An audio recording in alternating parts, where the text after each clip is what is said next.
Well, welcome. I'd like to welcome Bram and Arthur to our LinkedIn Live.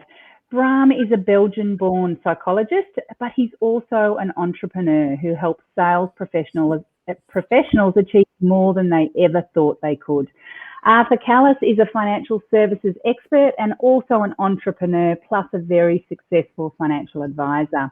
My name is Kylie Denton, and I work with senior leaders and their teams in financial services, creating inspirational leaders and high-performing teams. My background is also in organisational psychology. I'm also an ex-financial advisor and a professionally certified coach. Today is all about goals, and it really becomes this yearly ritual for so many that we set up these ambitious goals for the new year's. We tackle them enthusiastically for a few weeks, and then we give up on them completely by March.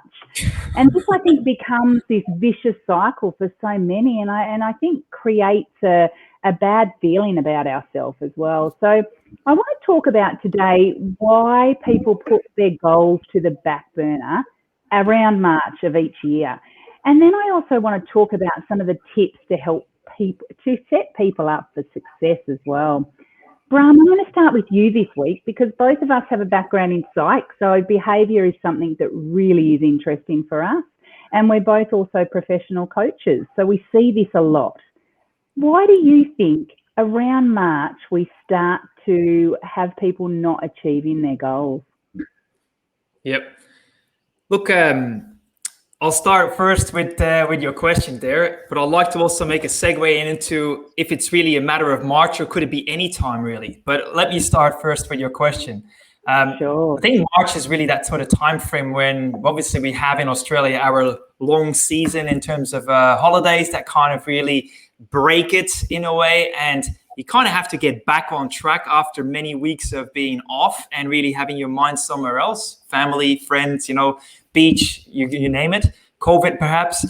But I think then also it's like really everything is habit. We're creatures of habit. And if we kind of let the habit slip, like going to the gym, it's very hard to kind of get back on track and resume it, so to speak. And I think that's pretty much where the March thing comes from. On the separate note, the second thing that I want to share with you is that I think there's also something where people sometimes set themselves goals that really, if you think about it, in their mind, they might think that it's important and they might wish it for themselves, but they either don't believe it in their mind that they can achieve it, or secondly, they might also just not really have the hunger and the burning desire in their heart to actually achieve that particular goal. And I think that's just as much as I'm going to say for now. Yeah, I agree. What do you think, Arthur? Why is it that you think that they fall off the wagon, so to speak, in March? The post-honeymoon event, you get all excited in the festive season. You reflect on the year that was, and you come out with ambition for the new year. Yeah, I think it's there's probably another side to it. I think in the enthusiasm on setting these goals, and there should be a structure first of all to setting goals, and so they got to be clear. They got to you got the measurement ability of how you're tracking towards a goal. They've got to be reachable or attainable. So yeah, stretch is important, but not unrealistic stretch. They've got to be linked to your strategy. There's no point having goals that don't turn the dial on the direction of your business. So there's short-term goals. Some people have medium-term, but short and medium. You need a balance of both because you need immediate results at the same time. You need to be doing things that turn the dial on the long-term direction of your business. And you've got to have a specific time frame. I think the one that gets missed a lot is accountability. Right? Yeah. And so, with that structure in mind, you go through this romance period of, I'm going to do this year, I'm going to do that this year. But if you're a person that doesn't have a team around you or a person to hold you to account like a coach, then this thing just becomes potentially a bit of hot air. So I think the accountability step is big. I think the real big one, though, is the smaller the business, the less infrastructure or support framework you have to bring these goals to life. And then what happens in March? The day-to-day stuff happens again. and you just don't have the resources around you to deliver to the strategic imperatives of those goals that was thought of in the downtime because business starts again. Bigger businesses may be a little bit different because there's different people, there's different roles in organizations to keep that continuum. But if you don't have the accountability step, and if you haven't really thought, what is my resource requirement to implement when you're setting those goals, then you might just be, oh, I just got to get on with business now and I'll leave that to the back burner. I think that's really the resource step is the one that gets underestimated when setting the goals, particularly in small businesses. Oh my God, so many things are going through my head with everything that you're saying there, and I'm just trying to pick out some of those gold nuggets because I absolutely agree. I think we set unrealistic goals, or we set outcomes, not necessarily goals. And I see this a lot in business, okay? We're not really clear on what the actual goal is. And then we don't have the SMART goal around it. Like you're saying, what is it specifically that we're going to see? How are we going to measure it? Is it achievable? Is it realistic? Is it time focused? But also accountability. And I just literally run 2 workshops yesterday to over 50 leaders around accountability. And we did a poll and we asked them what stops them from holding their people to account, okay? And the main thing, the top thing that stopped them from holding their people to account is they didn't know how to do it. They were struggling to have the conversations. They were struggling to determine how can I say it without offending them, or it being awkward, or it being, pushy. So that was the first point. And then the second point was around how do we engage them to actually set the right goals in the first place? So, I think it does come down to how do we actually really help people to set achievable goals that are realistic, that are specific, that are focused on a time, but also what you were saying, Brahm, is that they're actually committed to achieving them. It's important for them. There's no use setting a goal just to set a goal. Yeah. Well, you often hear people say, I wish, or I should.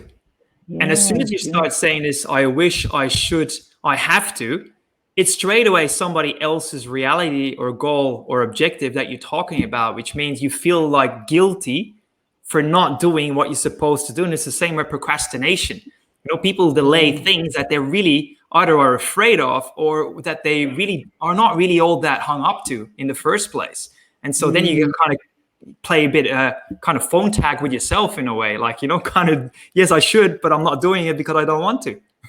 Yeah. And I like, whenever I'm coaching someone, I always use that scale. How important is this to you? Because if it's not important, let's focus on something that is. Okay? Because when you're not here to please me just to set a goal, we're actually here to inspire you to actually achieve the goals. And as a coach, that's what we want, isn't it? We want people to achieve. Well, so you were going to say something. The non-coach in the room, if I was to appoint a coach, it's a partnership in the sense that you're going to hold me to account to deliver, but I'm going to hold you to account to make sure that you're putting the systems and framework in place to help me deliver. And that's the reciprocating benefit of our, service agreement. Look, I think the strategic plan and developing a strategic plan is an acquired skill. It's not an innate skill. Not every business owner comes with that ability.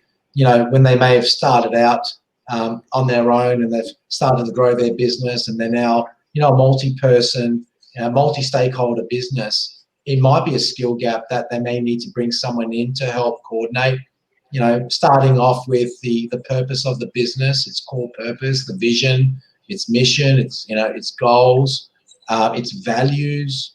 All of these items have to be either created or revisited regularly to ensure that there's organisational alignment from the strategic plan and direction and its target state right through to the end person in the organisation, through to the client.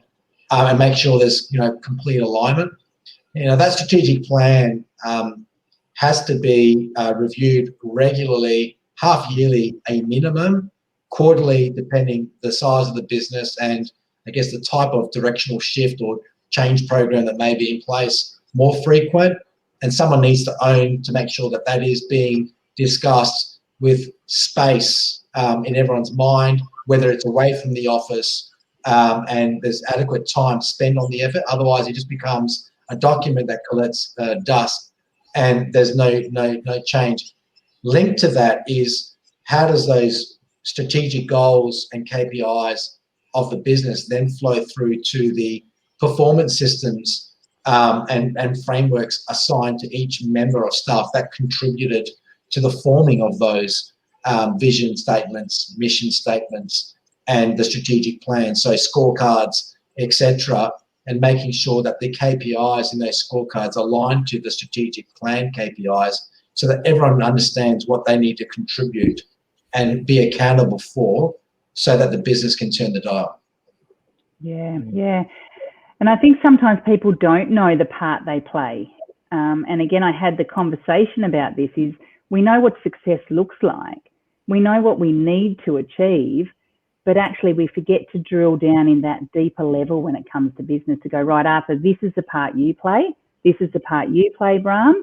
And then how do we need to support you in order for you to be able to achieve it? You know, it becomes just a vague wish then, doesn't it? Or more of a process as opposed to how are we actually going to achieve it. Yeah. Go ahead, bro. Especially the more people that are on the board, the more kind of, if you play chess, the more pieces you got on the board, the more complicated it can get.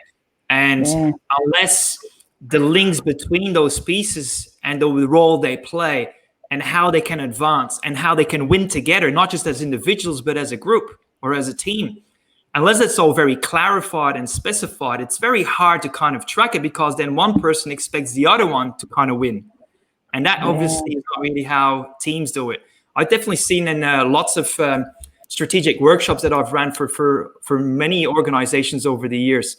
It's that clarity, that really granular clarity to the bone, that really is sometimes helpful to kind of consult other people on outside of the business, because they don't take any assumptions. I think in the assumptions, sometimes they can be lethal. Is everybody kind of thinks that, yes, we understand, but they don't. That's where really a lot of challenges with goal achievement are coming from. And I found that when you have a clear dashboard and you kind of dumb it down, because complexity is the enemy of execution. I've seen that in a lot of banks, for example, 12 metrics that every person is accountable for. Guess what? Science is really clear about it. The more stuff you got to spread your mind across, the more you lose yourself, because you spread yourself too thin. And so on the opposite side, it's very clear that if people can focus on 1, 2, maximum 3 things at a time and one goal only, that's when everything becomes very easy to achieve. Less is more, once again. Yeah, I love that. And even when I'm coaching, or even coaching leaders or developing leaders in this coaching space, is 1 or 2 things at the end for them to do, because otherwise they'll walk out of that office door and everything else will be taken away from them, and they'll focus on that. I absolutely agree. You know, often our goals are vague. Okay, we often, what I think people need to do really, and maybe we could move into what kind of tips do we have to get people to achieve the goals, because I think we could come up with so many problems. But, you know, I think it's really important to get really specific, but to then break it down into those smaller bite chunks, kind of what you're saying there, Brahm, and then making sure we've got a measure around it, okay, and that it is smart. Okay, because that's when we're so crystal clear on where we need to go. But it's kind of like when that saying around, how do you eat an elephant? Chunk by chunk. Okay, you don't try and do it all at once. So I'd love to hear some tips around how you help people achieve goals, Brahm. And I know you do this in your space all the time, Arthur. So I'd love to know what tips you also help people with. I can see that Arthur is in the hot seat. He's really keen. Elephants is not on my diet. But, who's the vegetarian here? Yeah, look, I thought the analogy you used, Brahm, before I go into that, Kyle, was very good with the chess. You know, there's many pieces on the board, and they all need to unite to work together to achieve the outcome. And there's always the 2 or 3 steps ahead, and having that strategy and that forward, that forward thinking. I just want to make sure that we're always linking back to the topic, which is, why do they lose track? And, maybe it is exactly your point. It's they get so excited in their downtime, they come up with this huge long list of all these things they've got to do. And then they get back to work and they're completely overwhelmed. They're like, instead of picking out the 1 or 2 things, too hard, or just keeping it to 1 or 2 things, it just goes in the too hard basket, right? Yeah, very good point. To answer the question, sorry, mate. Go ahead. Yeah. To answer the question, it's exactly that. When I catch up with my stakeholders in terms of our practitioners on a regular basis, which is every quarter, to talk about their businesses, my standard question is, what are the 1 or 2 problems in your business right now? And then getting an appreciation of what's happening on the ground. And then rather than jumping to solution mode straight away, it's, what's the root cause effect of that? So rather than being knee-jerk reaction to fix the problem as it appears today, what is the actual root cause that may need a more strategic change and time, and then dig in further, into that, rather than trying to fix problems as they arise if there's a deeper underlying issue or systemic issue. So it's really, rolling up the sleeves and digging in to understand that a lot more. That's how I find adds value to our practices, but also allows them to grow much more swiftly, because you get into the root cause of things. And, on that basis, there only really is 1 or 2 things at any one time, is there? There's not going to be too many root causes. There might be multiple side effects coming from the 1 root cause. So it's about identifying that 1 thing or 2 things. Yeah. One of the things that we often as coaches will ask a person in specific to that, Arthur, is what might get in the way?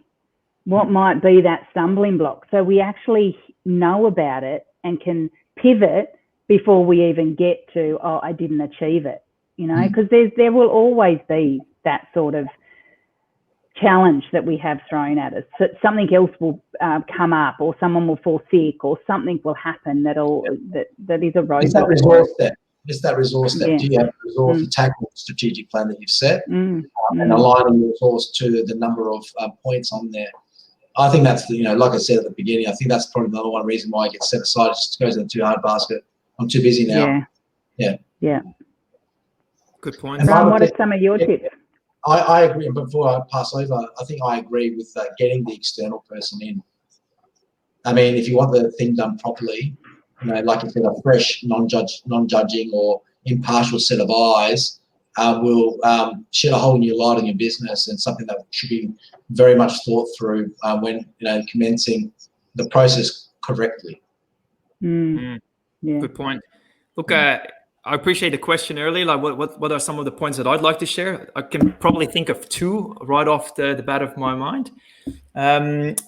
First things first is an excellent resource that I always reference whenever I do strategic team days, where we do retreats with a whole bunch of teams.